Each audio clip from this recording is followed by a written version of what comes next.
Hi, everybody. Julianna Forlano here with you on Act Now. Today on the program, we're going to be talking about some of the actions that happened in D.C. and across the country, or across the east part of the country, for MLK Day. The Deliver for Voting Rights press conference happened right in D.C., even though the weather was horrendous. That stops nothing. Also in West Virginia, faith leaders, citizen activists, youth took some nonviolent direct action to call on Senator Manchin to fix the filibuster and pass voting rights laws. Do you think shaming is an effective strategy in this case at this period in history? I'm not sure. We'll discuss it as we move further into the show.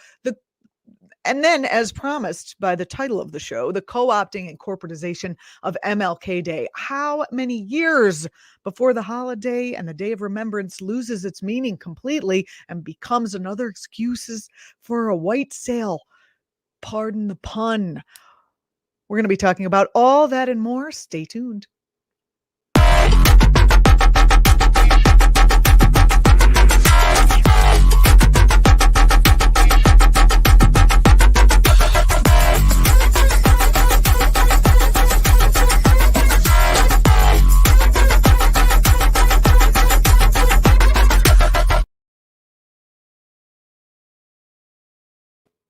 Yesterday was Martin Luther King Day 2022, and people descended on the Capitol asking and demanding their senators and elected representatives deliver for voting rights. The family of Martin Luther King Jr. showed up, made speeches. It was very, very moving, and I have some clips of exactly what went on there for you. And then we're going over to West Virginia, where we're going to talk about a nonviolent direct action that happened at the same time, on the same day, pushing Senator Manchin to fix the filibuster and pass voting rights legislation. Joining me to have this discussion, Jocelyn McCurdy-Keats from act.tv. Jocelyn, thanks for joining me today. Hello, Juliana. Yeah, yesterday was a very interesting MLK Day. You were completely prepared to be there live, and then the weather did not cooperate. Is that accurate? Yes, I think all of us were prepared to go out at 9 a.m. for the peace walk, but I think the organizers still did it, but our coverage was just scaled down. It's been wild weather-wise over the past week. Yes, it was here too. But also, actTV was there, and we're going to show you some of the clips that actTV took ourselves when we were there. Well, let's just dive right in. Martin Luther King Jr.'s son, Martin Luther King III, really set the tone with what he was talking about, that we were not here to celebrate. We were here to legislate. That MLK Day is not really a celebration. It is getting back to its radical roots. So here's a clip. Today, we're not here to celebrate. We're here to be on. We're here to call on President Biden and the Senate to pass the Freedom to Vote John R. Lewis Act and to warn that our democracy stands on the brink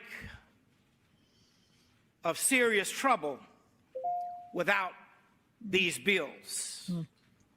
Last week, the president said he's tired of being quiet about voting rights.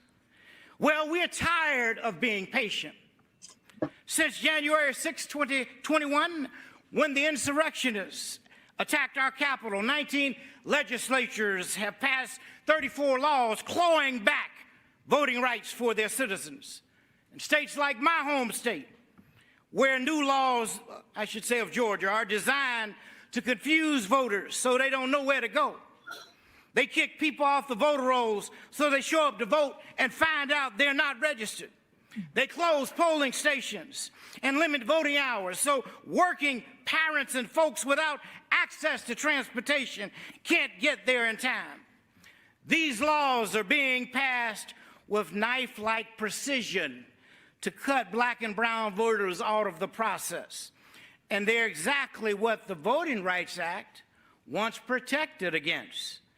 That's just one state, but it's all over. Texas, Florida, Iowa, Arizona, the list goes on. More legislatures are gearing up to pass laws like these when they convene this year. And our Senate is letting them get away with it because of a little technicality called the filibuster. Absolutely. And, your thoughts, Jocelyn, after seeing that? Well, it's something we talked about last time. It's just, I feel like tragic isn't a big enough word because it doesn't really get at the hypocrisy of the fact that we are seeing people tweet about Martin Luther King, Republican legislators who would have conspired in his murder when he was alive. Yeah, we're going to actually talk about that in the second half of the show, the co-opting of Martin Luther King's message by people who wouldn't recognize the message if it slapped him in the face. What I thought was interesting about what he said was he used the words knife-like precision, meaning, I don't know if he meant this, but it struck me to be like, this is a plan. It's planned because our economy depends on there being very low wage and marginalized people that then white people who are also poor and being abused by our system have someone to look down on and feel better than. And knife-like precision is a very interesting, it suggests that there is, a plan for this. Dr. King, I have some notes here when I was preparing. Dr. King noted that these, I have to put my glasses on to read my own handwriting. That's where we've come to, Jocelyn.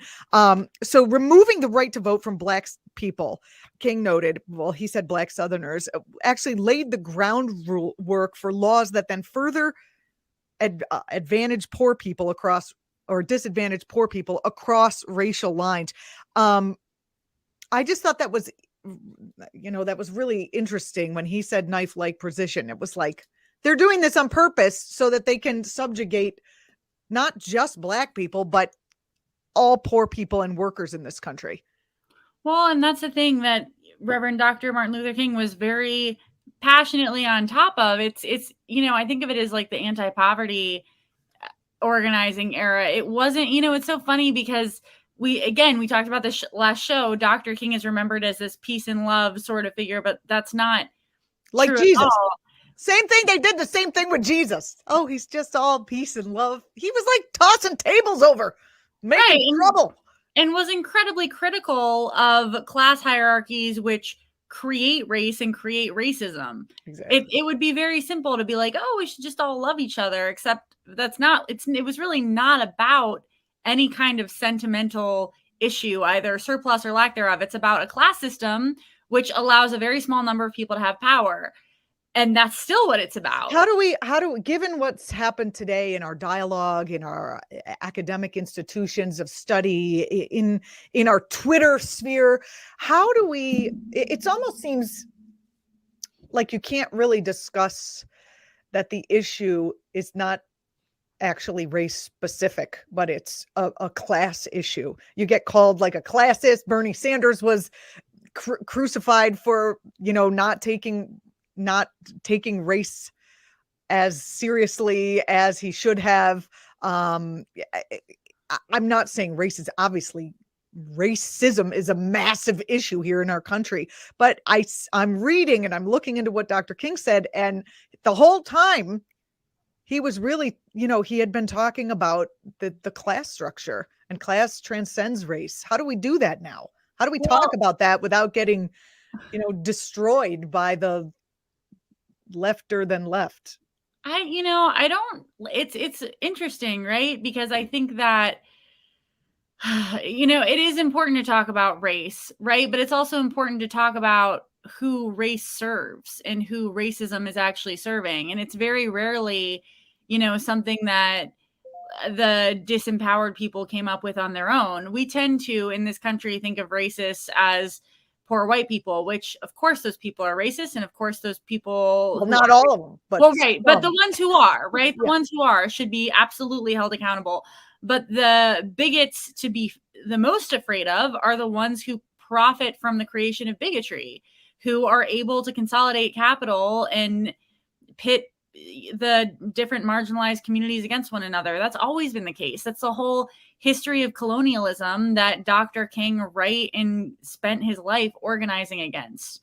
All right, we got off track here. Let's bring it back. I mean, we're totally on track, but I definitely want to bring it back to what happened in the Capitol and let the King family speak in their own words. This is coming up. Is the next clip I have is Yolanda Renee King, is MLK's granddaughter. She also talked about how this is not a time to celebrate. Fighting for voting rights is about fighting for the right to participate in democracy, a movement my grandfather led many decades ago. But it's also about all the other issues that affect all of us: climate justice, reproductive justice, LGBTQIA+ justice, and so much more. We will not stop organizing to get this done. But for all the elected leaders out there who are tweeting, posting, and celebrating my grandfather, Dr. King, today, my message to you is simple. Do not celebrate, legislate. I mean, awesome. Excellent. Well, and this is the thing. We are on the verge today. Today was the deadline that Schumer had set for the Senate to get on top of voting rights legislation, and things are just as chaotic as they were to begin with. We're still contending with two rogue Democratic senators, Joe Manchin and Kristen Sinema, to protect voting rights that should have never been repealed to begin with. Everything Dr. King fought for, that we're worse off now than we were then. Yeah, I mean, these two people, Manchin and Sinema, are basically tools of a capitalist structure. And I think that they're just straight up corporatists. They're beholden to corporations who, as we talked about in the beginning, and as Dr. Martin Luther King and his family have talked about, really benefit from keeping one class subjugated so that another class hates them, keeping the class warfare going on so that people don't see that their interests, especially like the racists, don't see that their interests are exactly the same as the people who they're hating, and they're wasting time hating down instead of hating up, or so they think, hating down instead of hating up. It's just, they're not going to be persuaded, Manchin and Sinema. It's just not going to happen. So what? I don't think there's anything you can do to persuade them without giving them a lot of money, because I think that's what they're in it for. Well, and that's what's a little bit disturbing. I feel like we're all in this situationship with them where, it's like every new media hit is Biden meets with Manchin / Sinema. And and they provide cover for the Democrats not doing anything, to be honest. Right. They can say, oh, this is terrible, we're no voting rights. But, the Democrats are also, many of them, beholden to corporate interests. Not every single one. There are some that aren't taking that kind of cash or whatever. But most are beholden to corporate interests. And I think Manchin and Sinema just provide them a cover. Well, and also there's just the very human fact of, I think a lot of Democratic representatives have convinced themselves that they individually are not going to face the wrath of their constituents when their rights are stripped away. As a friend, we were discussing this weekend with a friend who works on the Hill, and he said, everyone thinks the Democrats are going to lose in the midterms, but no one thinks it's going to be their seat. And I think it's a very real thing, because it is crazy making to watch this happen. Like, how are you going to not protect the votes of the people whose votes put you in office?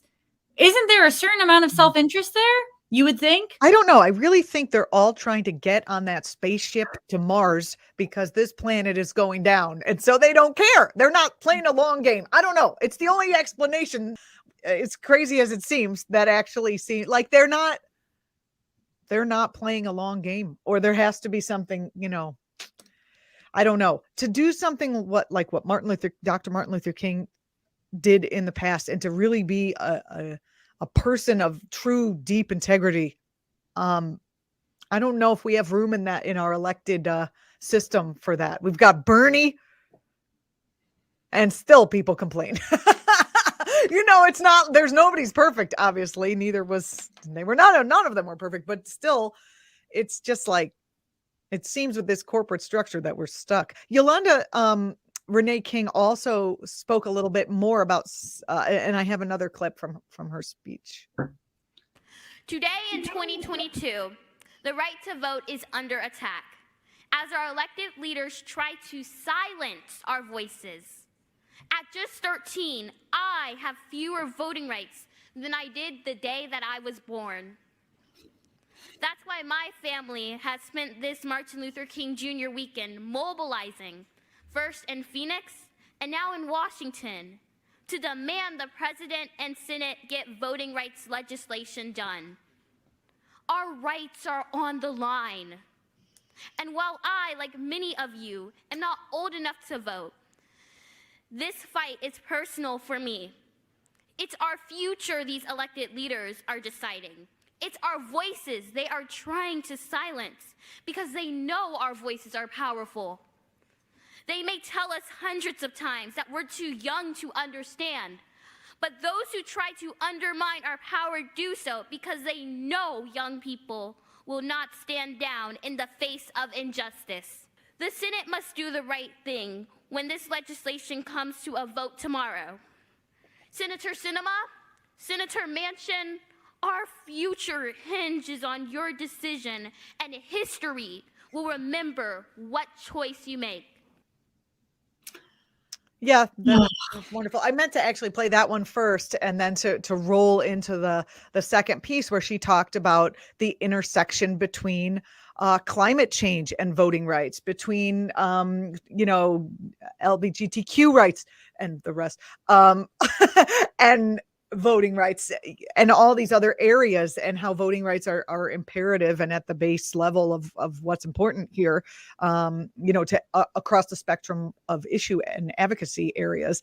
And she made me feel good about the youth caring. That it's like, maybe I feel like I'm getting old and I've been caring for a long time. Like, oh good, the young people care. Thank God, they're more energetic than we are. Well, and it's that line that she said is haunting, that she has fewer protections on her ballot now than when she was 13 years old, because it's true. In her lifetime, they have repealed the Voting Rights Act. 400 pieces of voter suppression legislation have been introduced in state houses all over this country. And there are just truly unconscionable things happening. Polling places are getting shut down. Mail-in ballots are getting restricted. It's becoming increasingly complicated to cast your ballot, which, as people forget, we tend to talk about the civil rights movement as if like, oh, no one was allowed to vote. No, you legally technically could, but they made it so complicated and stressful and dangerous for Black people to vote that most wouldn't, quite understandably. And now a different but equally sinister version of that is happening right before our eyes. Nancy Pelosi spoke at the action, and she really made clear one of the arguments that the right is using and right-wing media is using around the filibuster. They always use like it's not in the Constitution article, the argument about everything, but clearly they're missing the fact that the filibuster is also not in the Constitution. The filibuster was not mentioned there. So she puts it very clearly. Let's take a listen. And Republicans must weigh the equities here. While it may be true to them that the filibuster is an important custom, it is not the Constitution of the United States, the truth is. And the truth is that the Constitution says only if you're ratifying a treaty, convicting an impeached person, or ratifying the Constitution, a simple majority. That's why the vice president can break a tie, 50-50. So the truth, we want all of them in the Senate to weigh the equities. We all want bipartisanship. We all strive for it. We have a responsibility to do so. But when we cannot have it, we cannot confine our democracy to what might be bipartisanly possible. So I ask our colleagues in the Senate, respectfully, for what they think filibuster means, to compare that, to weigh the equities against our democracy, because nothing less is at stake than our democracy. This is about suppressing the vote. It's about nullifying the elections, which Dr. King talked about that day. Nullifying the election. It's about just doing so many things to be obstacles to participation. That's wrong. Well, she said it. First of all, obviously there's a lot of criticisms to be made of Nancy Pelosi, but she is a brilliant politician and brilliant legislator. And when she, who is by no means a flaming liberal, comes in and says a simple majority is the most democratic way, it's like, okay, we aren't getting crazy here. It is absolutely bizarre that you need to jump through this many hoops to pass any form of legislation. And it is done to protect the inertia of power. That's why it's like that. Yes. You said it. Andrea Waters King, also part of the King family, it's the wife of Dr. Martin Luther King Jr.'s son, also spoke at this rally. And I think it's an interesting idea to shame these people who are standing in the way of voting rights legislation. I think it's important, but I also, before just setting it up before we play the clip, I don't think it's enough at this point to just shame, because they have no shame. Shaming them is, useful for those of us who still want justice in the world, but it's not useful against people who are shameless. Here's the clip, and then we'll talk about it. I ask Senator Manchin and Senator Sinema and all those who stand in the way of restoring voting rights, is that the legacy that you want to leave behind? Many have chosen that path before you, and there are stains on our country's history. After the Civil War ended in 1865, do you know how long it took our country to come together and overcome our disease of division to get it passed? 100 years. 100 years of filibustered civil rights laws. 100 years of Jim Crow. 100 years of poll taxes and impossible tests for black voters. 100 years of being so intimidated at polling places that many felt safer staying at home. If Senator Manchin and Senator Sinema maintain their position, they will extend white supremacy's short chokehold on our democracy and consign themselves to the same foolish legacy. Do they want us to wait another 100 years to have our rights restored? Is that the beloved community of Martin Luther King Jr. and Coretta Scott King? If so, tell it to the grandmother in West Virginia who waits hours to vote, only to find out she's been kicked off the voter polls and it's too late to do anything about it. Tell it to the elderly Native man on a reservation in Arizona who will have to travel 20 miles to vote, even though he doesn't have access to transportation. Tell it to the mother who will wait 10 hours to vote in Atlanta with her children by her side and her bag full of water and snacks because it's illegal to pass out food and water to voters. Well said. Obviously, as have all the speakers, been incredibly moving and powerful. But as I was talking about, I just don't think these people have shame. I mean, she talks about the 100-year, not the speakers, obviously, but the people standing in the way of voting rights. She talked about the 100 years that it caused division, but that 100 years was, continuing segregation continued to prop up the ever-growing corporatocracy that we find ourselves in the clutches of right now. In the New Yorker, Jelani Cobb wrote a piece called History Lessons, which I read, and I'm going to quote directly from it because it really makes the point, along with what's being said there in terms of shaming and how that's not going to work.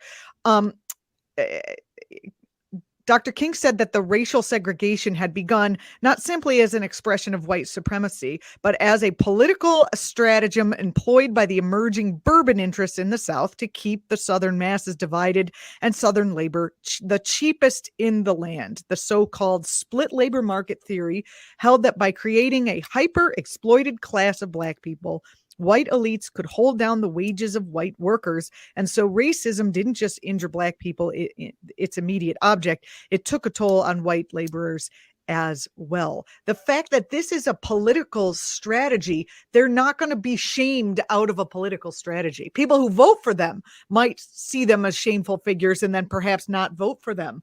But I don't know if taking it directly to them is going to have any effect, since they are part of this strategy. And I do think just starting to talk about these issues as in there are two parties here, not Republican and Democrat, but basically corporatists and populists. You're one or the other. And if we could just split the country that way, we could, and then people would see what their ideas are standing up for. I think we're in a massive mess because we have two parties who both have sort of populist ideas, one side or another, and they both have a large amount of corporate, they're controlled by corporations and corporate dominance. And if we continue to just say Republicans versus Democrats and Democrats versus Republicans, it's the exact same game as, white poor laborers versus Black poor laborers. It's the same game. Well, I think it's really interesting that you bring that up because it's true. I mean, there are parallels everywhere, with if you depress the wages of one group, then the other group is also insecure. They found that there are a lot of industrial psychology studies about how on a smaller level in a workplace, if one person is getting hazed, everybody else feels the anxiety of that. And I think about that in this way, the entire premise of Dr. King's thinking is that so long as any of us are oppressed, none of us are truly free. And he wasn't saying that in like a peace and love way. He was saying it what you're saying, Juliana. It's just a literal reality that when one group of people are oppressed, that makes everybody more comfortable with oppression, either receiving it or being its actor. And that's a very dangerous situation for a country or society to be in. I don't pretend to know or be an expert in the life and legacy of Dr. Martin Luther King, or neither am I an expert in what is going on in all of, the different areas of thought around this. But I do hope that our conversation has been useful to someone there. I'd be happy to definitely we'll take a look at the comments that are coming in and respond, and possibly even respond on air in a future show. Finally, at the event, Reverend Liz Theo Harris, the co-chair of the Poor People's Campaign, spoke. And here she is. You can take a listen. Dr. Martin Luther King Jr. celebrated his last birthday, calling for immediate action to address racism, poverty, and militarism, drawing the connection between voting rights and economic justice, building a poor people's campaign. Today, there is no other way to honor Reverend Dr. King than to protect and expand voting rights, abolish the filibuster, raise wages, expand health care, and invest in our children and families. And as Yolanda Renee King said, to take action together. As Ashley said, my name is Reverend Dr. Liz Theo Harris. I'm the director of the Cairo Center and the co-chair alongside the Reverend Dr. William J. Barber II of the Poor People's Campaign, a national call for moral revival that is organizing poor and low-income people, moral leaders, and activists of every age and race and religion and gender and geography in nearly every state of these yet-to-be United States. As Reverend Dr. King said just months before he was shot down, there is nothing wrong with a traffic law which says that you have to stop for a red light. But when a man is bleeding to death, the ambulance goes through those red lights at top speed. There is a fire raging now for the poor of this society. Disinherited people all over the world are bleeding to death from deep social and economic wounds. They need brigades of ambulance drivers who will have to ignore the red lights of the present system until the emergency is solved. With fewer voting rights today than people had more than 50 years ago, despite people dying for those rights, with a rolling coup taking place in state legislatures across the country, working to diminish the power of a multiracial democracy rising up, with 140 million people who are poor and low income in this, the richest country in the world, and a third of the nation's electorate poor and low income, the nation is in desperate need of ambulance drivers who are prepared to run through the red lights of the present system, to protect voting rights, to abolish the filibuster, to invest in the infrastructure of our democracy and our daily lives. That's great. I know. I love her. So the movement continues on, and we here at ActTV hope to bring you information of what's happening in the streets and what's happening in the different movements, and we appreciate you watching our show and being part of our community. Final words for this. Oh, wait. No, wait. Don't leave, Jocelyn and viewers. I wanted to show you what happened at West Virginia at approximately the same time as this was happening, right? So again, I don't think we can only shame. I think we can I think we need to both shame and start talking about this in a different way, because these people have no shame. And you know, a lot of people are starting to understand that it is a corporate structure that is the problem. People who may have been less radicalized, I think, are starting to become aware of that another world is possible, and what are the things that are holding us back from that. Those things, those structural things, are starting to be understood, as far as I can tell, and I'm happy for that. But direct action, always very important. In West Virginia, faith leaders, youth, citizen activists, they took some nonviolent direct action yesterday on MLK Day to call on Joe Manchin to fix the filibuster and pass the voting rights laws. As Senator Manchin had said, when it comes to fixing the broken democracy, he said it himself: inaction is not an option. To do so, the Senate had to pass the Freedom to Vote, John Lewis Act, modeled on Senator Manchin's own bill, the Freedom to Vote Act, by overcoming the obstacle of the filibuster. As MLK and John Lewis wielded the power of good trouble, nonviolent direct action, to advance the cause of voting rights against great odds, civil rights and democracy advocates are doing it right now. They're taking it up to dramatize the urgency of the issue and to move the conscience of Senator Manchin. I say he doesn't have a conscience. He's bought out. So we can move him by getting press coverage of your good actions there. So I'm not sure if shaming him to stand on the right side of history is something that he cares about. He certainly doesn't seem to care about it that much. But the voters of West Virginia may care about what their votes mean and where they stood as history comes down. Here is a speaker from West Virginia during the day of the arrest, and then I'll show you some of the actual arrests.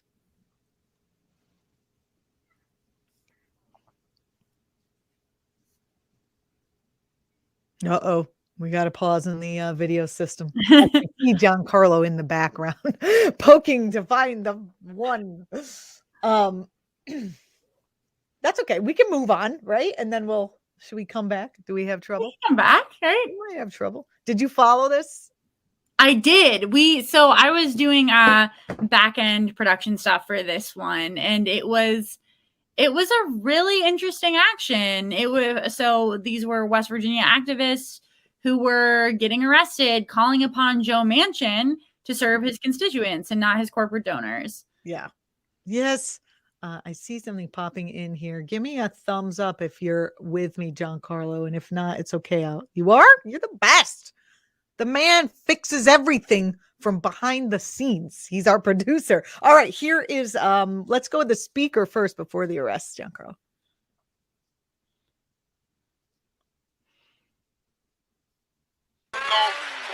50-something years removed from the assassination of Martin Luther King that we're still talking about voting rights.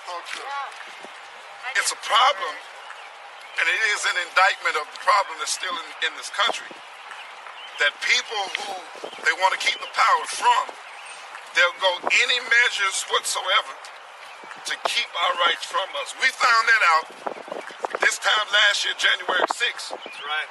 When January 6th came around this year, they conveniently forgot. I saw nobody talking about it. There was no action to remember. But we understand that when the powers that be lose, they take it out on us. So immediately after Donald Trump lost a fair election, 30-something states put in legislation to make it harder for us to vote. That is in your face, that we will do whatever it takes to keep y'all from voting so we can stay in power. And so we already know it's more than politics over people. And so it's a shame that people have to leave the safety of their homes to come and talk to one man who's got people in his own state living in squalor, and he refuses to do the right thing. And so, I mean, he can do whatever he wants to do, but I'm at the point now where I just think he needs to be voted out. I mean, do what he wants to do, because he is a rich man, does not care about regular people standing in the street. He can be in his mansion. He's got the right last name. He can go on his yacht. And whatever we do out here may or may not change his mind. But the next voting cycle, we need to make sure we keep the same energy and get his ass out of office. Yes.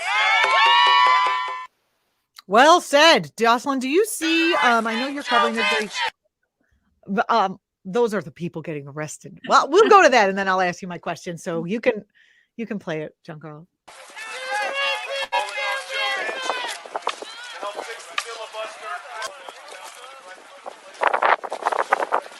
As you can see, folks are getting arrested in the freezing cold West Virginia snow, trying to bring a message to Joe Manchin that we need to remove the filibuster in order to have a just democracy. As you saw, there were folks being arrested.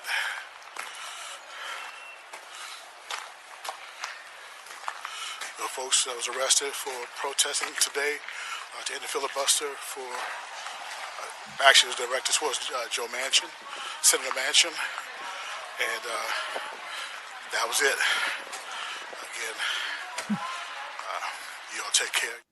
A man after my own heart with the Pittsburgh Steelers hat on. I think it just bears pointing out how risky it is to actually be arrested. You will have an arrest record. It could, we've had Heidi Seek on this program. She's been arrested for demonstrating to protect a woman's right to bodily autonomy. And she talks about having the privilege to not be so worried about being arrested because she has the job that she has where they understand what she's doing. Having an arrest record as a middle-aged white woman may not cost you as much as having an arrest record as a person of color in this country. So these things, it's not just like, oh, they're getting arrested and then they'll go home and what difference does it make? No, they really are putting their whole being on the line. And so it is very important what they're doing and very, we can have gratitude. We can have gratitude. I agree with you completely. And it's also, an interesting point to remember, as obvious as it sounds, that civil disobedience was the number one tool in Dr. King's toolkit, which feels so typical of the time for us. But I'm reading a book right now that I recommend to everyone, The Sword and the Shield, about Dr. King and Malcolm X and their different theories of organizing. And it's like, no, the way Dr. King rolled out civil disobedience was very unique in this country. And to do that on the day that is meant to honor him, it feels important and spiritual and unfortunate also, because again, this should be a day of celebration. Actually, we have some, in his own words, we have some video of Dr. Martin Luther King, and I'm going to throw Giancarlo way off because we had them in order, but now that we're talking about nonviolent direct action, JC, can you play the in his own words, Dr. Martin Luther King on nonviolent direct action? Nonviolent direct action seeks to create such a crisis and foster such a tension that a community which has constantly refused to negotiate is forced to confront the issue. It seeks so to dramatize the issue that it can no longer be ignored. My citing the creation of tension as part of the work of the nonviolent resistor may sound rather shocking, but I must confess that I am not afraid of the word tension. I have earnestly opposed violent tension, but that is a type of constructive, nonviolent tension which is necessary for growth. Just as Socrates felt that it was necessary to create a tension in the mind so that individuals could rise from the bondage of myths and half-truths to the unfettered realm of creative analysis and objective appraisal, so must we see the need for nonviolent gadflies to create the kind of tension in society that will help men rise from the dark depths of prejudice and racism to the majestic heights of understanding and brotherhood. The purpose of our direct action program is to create a situation so crisis-packed that it will inevitably open the door to negotiation. I therefore concur with you in your call for negotiation. Too long has our beloved Southland been bogged down in a tragic effort to live in monologue rather than dialogue. Well said, obviously. You know what? I have other clips from MLK so that he can say it in his own words. And for me, I just love revisiting his work and his legacy. But I'm going to save them for segment 2 because they all fit in there, because we're talking about capitalism and his stances against that. Isn't it interesting that he wasn't so much for capitalism? Jocelyn McCurdy-Keats, thanks for being on the show with me today. I appreciate it. Thank you for having me. It's been lovely, Juliana. As always, follow Jocelyn McCurdy-Keats on the Twitters. It's her Twitter account. You're just Jocelyn MK, right? On the Twitters? Yes. Bye, guys. All right. We'll see you later. Thanks for joining me. And we'll be right back with our segment on the corporatization and co-optation of MLK Day.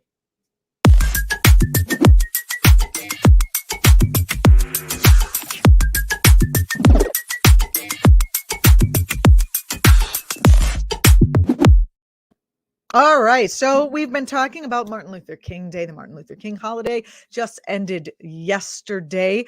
And I've been noticing that not only has the right co-opted Dr. Martin Luther King's quotes and message and twisted it in some bizarre universe in which they live to support their libertarian right-wing fascist agenda, just like they did with Jesus.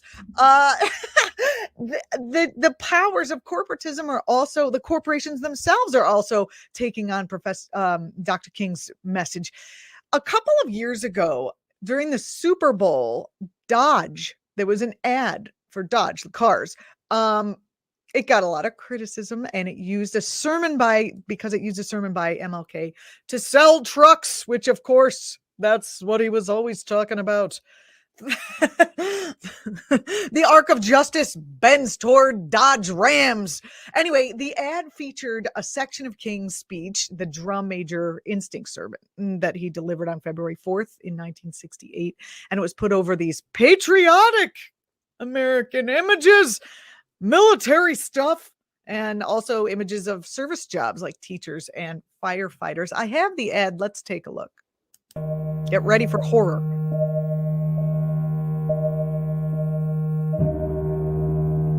If you want to be important, wonderful. If you want to be recognized, wonderful. If you want to be great, wonderful.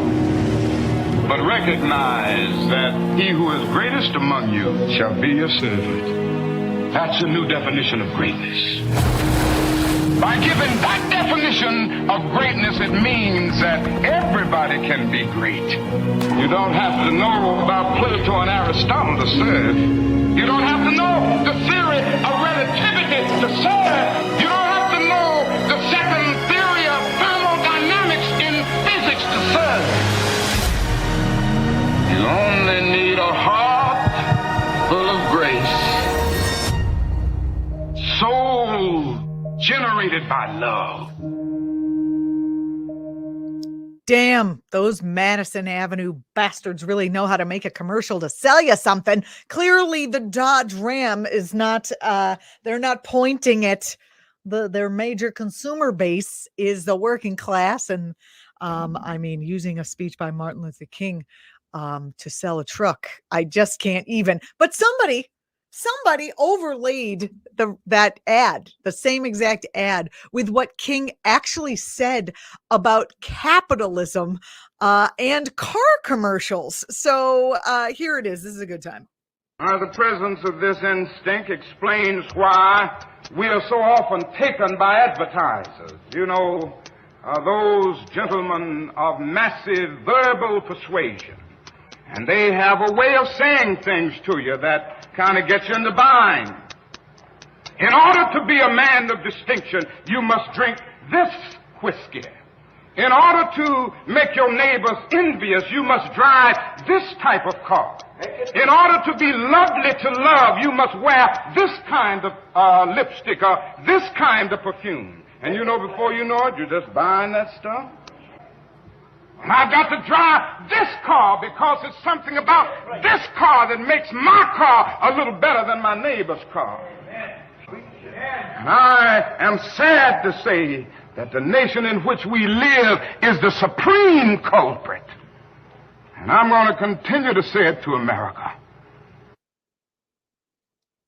Am I right? Is that not great? Well, this year we saw the same thing. We saw ads co-opting the message. Martin Luther King Jr. Day is I think I have an image from the slideshow, Giancarlo, that we pulled off of just like the net.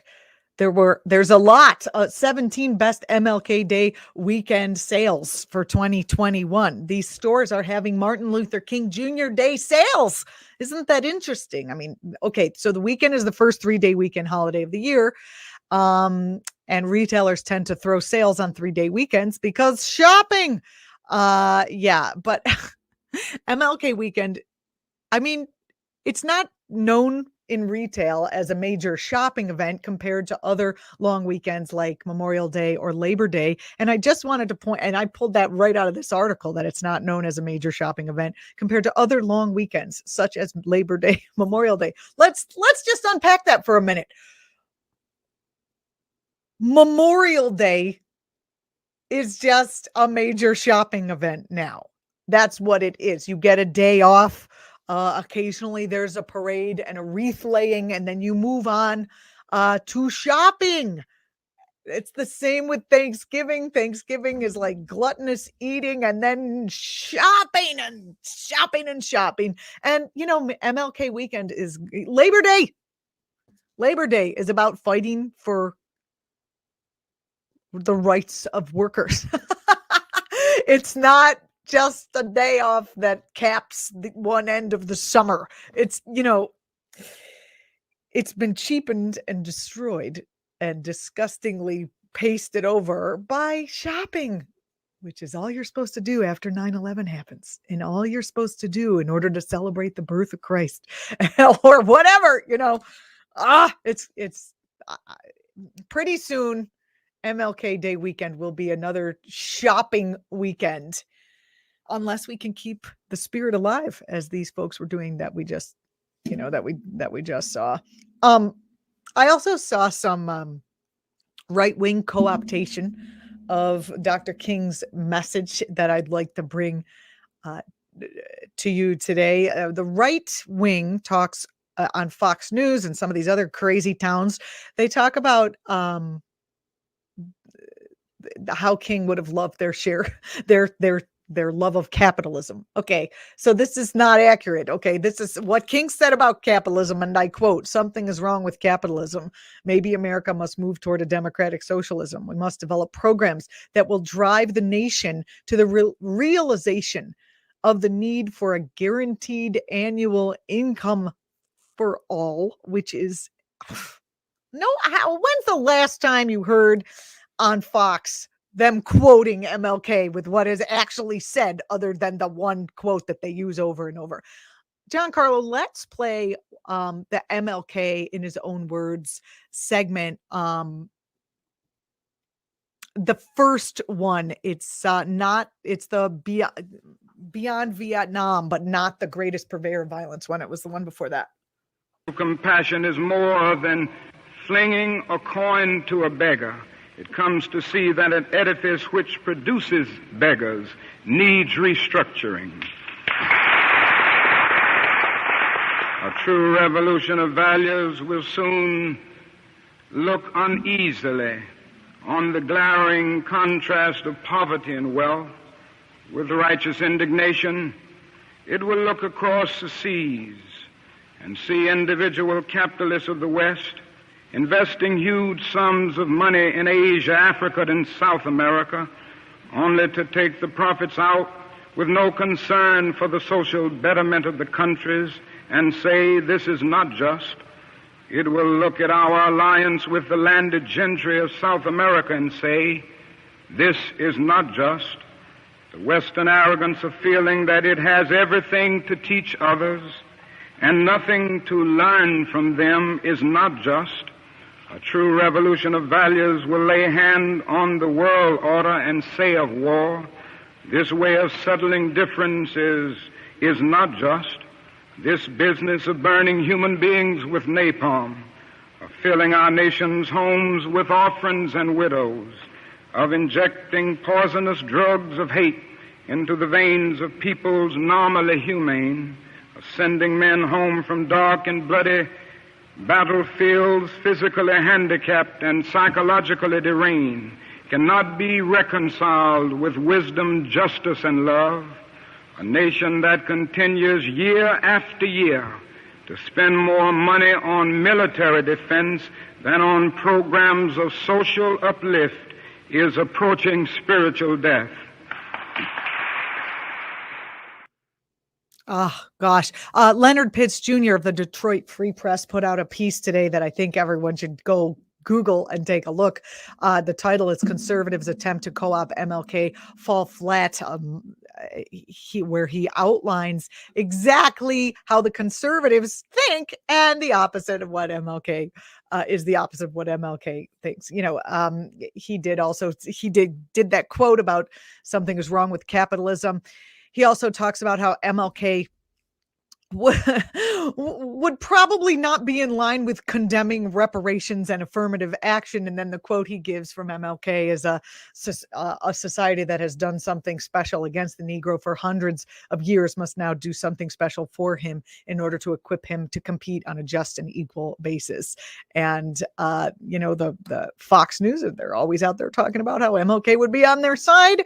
And the viewers and the network itself does not believe in white privilege MLK says whites, it must be frankly said, are not putting a mass effort to re-educate themselves out of their racial ignorance. It is an aspect of their sense of superiority that white people of America believe they have so little to learn. He, Pitts also points out that unlike the right wingers, MLK definitely would oppose the filibuster, would be happy to end it. His quote, I think the tragedy is we have a Congress with a Senate that has a minority of misguided senators who will use the filibuster to keep the majority of people from even voting.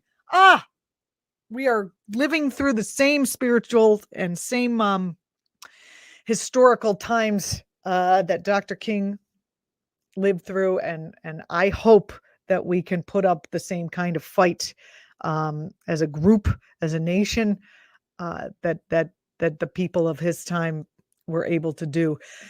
I'm Julianna Forlano. Coming up on Thursday, we've got Ben Burgess on the program. He's going to do the headlines with me. And then John Nichols is coming on to talk about the importance of those progressive candidates that I've been showcasing here on the program. I hope you enjoyed our coverage of the MLK rallies and some of what's happening around the corporatization of MLK Day and weekend and making it into a big shopping holiday. They're looking forward to it. I am not. I'll see you on Thursday. You're watching ACT TV.